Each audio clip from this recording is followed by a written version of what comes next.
The next day, in Kisangani, Kia and Rilla waited quietly in an office in Gog's house. Suddenly, Commander Zadak came into the office and gave some letters to the man behind the table.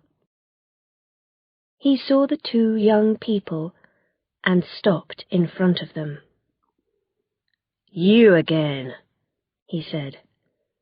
"What are you doing here?" Kia stood up. "Good morning, Commander. We're here because we want to see Earth Commander." "I saw Earth Commander some minutes ago and talked to him about rain," Zadak said quietly. "But he didn't listen. Your Captain Saru was here earlier this morning and began to tell him about the holes in the AOL. But Gog doesn't want to hear about our planet. He's always talking about Mars. In the end, he's going to destroy Earth." "Please help us," Rilla cried. "Come and see Gog with us." "No." Zadak looked at Kia and then at Rilla with his blue eyes. "I'm not talking to Gog again. And you, Gog isn't going to listen to you. Be careful, and good luck." Commander Zadak opened the door and left the office. Rilla looked at Kia. "Earth Commander is a difficult man. I don't understand him." "Everyone is afraid of him," Kia said, "and Commander Zadak isn't going to help us." Kia and Rilla waited. They waited and waited. At nearly 12 o'clock, a guard came into the office. "Come," he said. Kia and Rilla went with the guard. The house was big and old, with big windows and many doors. The guard went downstairs and opened one of the doors. There was nobody in the room. "Wait here," the guard said, and left. Kia and Rilla sat down on the expensive green and black chairs and looked at the expensive flowers on the tables. There were no windows in this room. Suddenly, the door opened and a tall, fat woman came in. Her name was Belle, and she was Gog's wife. She had a lot of long red hair, and she wore an expensive blue dress. Belle liked expensive things. She carried a cat. The cat was black and white. Half its face was black, and half was white. Half its body was black, and half was white. "Why are you here? Why do you want to see Earth Commander?" she asked. Rilla stood up. "How do you do?" she said. "We want to talk to Earth Commander about the AOL. We have new numbers from the satellite." Belle's face was red. "The AOL? Earth Commander knows about the AOL, and he is the best man." "Excuse me," Kia said quietly. "We want to help Earth Commander." Belle began to laugh. "Help? You?" The cat jumped down and walked across the room. "How can you help? Why can't you understand? Listen, Earth Commander is working on a spaceship for Mars. It's difficult and expensive work." The cat jumped onto Rilla's chair and looked at her with its yellow eyes. 2 years ago, Adai wanted more money for the AOL, and Earth Commander sent him to the colony under the moon. Now you're talking about the AOL. Do you want to go to the moon too? The door opened again, and a different guard came in. Excuse me, Earth Commander is ready now. Belle stood up. You can see Earth Commander now, she said coldly. But you're going to be sorry. The guard opened a different door, and Belle and the cat went into a beautiful room with expensive, very old tables and chairs. Rilla and Kia went in behind them. There were no windows in the room, but a lot of pictures. There was Gog, the richest man on earth and the worst man on earth. He was tall and fat, and without much hair. He sat behind a big table with a television, 3 computers and 5 telephones. He watched the television and didn't look at Kia or Rilla. 2 guards with guns stood behind him, and 2 more guards stood near the door. Here they are, Belle said. They aren't friends, oh no. They want to talk about the AOL, of course. No one understands about Mars. That's all right, Gog said quickly. And then he looked up, first at Rilla and then at Kia. His eyes were cold and green. I know about you too, he said. Your captain told me about you. You're famous. 2 children. You want to help planet Earth, is that right? He waited. The cat jumped onto his table and sat down in front of the television. Yes, Commander. Kia began. The AOL is breaking up. When? Tonight? Tomorrow? Gog said angrily. I heard this old story 2 years ago from Adai. Everyone comes here and wants money. Money for the AOL, money for rain, money for the moon colony. But I am Earth Commander, and you are nobody. I know about the AOL, and the AOL is good for 100 years. But the satellite, Kia began again. Be quiet, Gog cried. I am Earth Commander. I'm not going to give money for the AOL, or for rain, or for the moon. Gog looked at the guards near the door. Take them away. I don't want to hear them. The guards moved behind Kia and Rilla, and Belle began to laugh.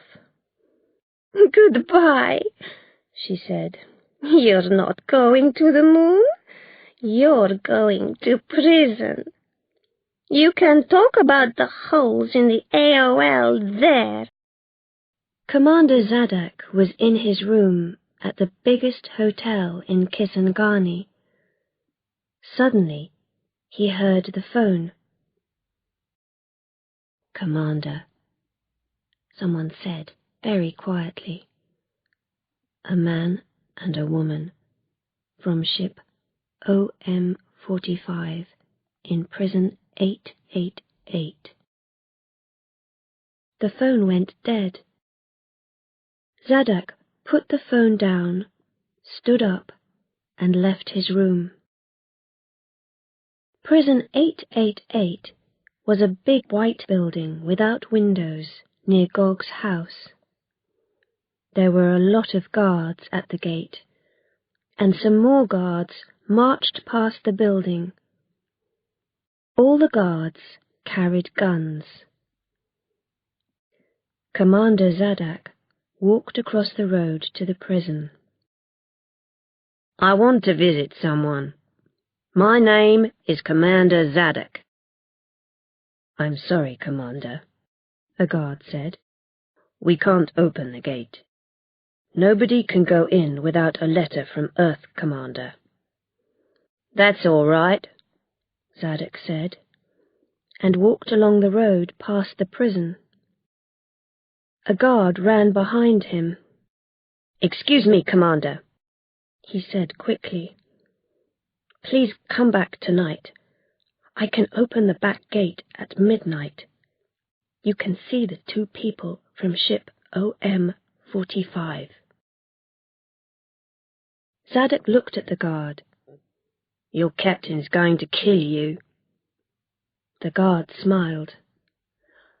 "My captain phoned you about the 2 people from OM-45. He's the brother of Captain Seru." Zadok didn't smile. "The prison commander is going to kill you and your captain." "It doesn't matter," the guard said. "We want to help." "Midnight," Zadok said, and walked away. At midnight, there were 4 guards at the front gate of prison 888, and there was 1 guard at the back gate. The guard opened the gate, and Zadok went in. The guard said nothing. They walked downstairs into a big room. A lot of prisoners slept on the floor because there were no beds or chairs. Kia and Rilla sat on the floor near the door. "You can talk for 5 minutes," the guard said quietly. "The next guard arrives at 12:15. Kia and Rilla stood up. "Good evening, Commander," they said. Zadok looked at the prisoners. "Why are all these people here?" he said to Kia and Rilla. "They're in prison because Gog doesn't like them. I talked to Gog about rain. I talked to him about the AOL, but he never listens. Today, someone told me about some fires in the New Forest here in Africa, but Gog doesn't want to hear about those fires." Zadok laughed angrily. "And he doesn't want to hear about my trees in Australia. He never listens to me. He's always thinking about Mars, not about our beautiful planet Earth." Kia listened carefully. "Take it easy, Commander," he said quietly. "Please talk to Adai. Adai wants to help. He can come back from the moon and help you."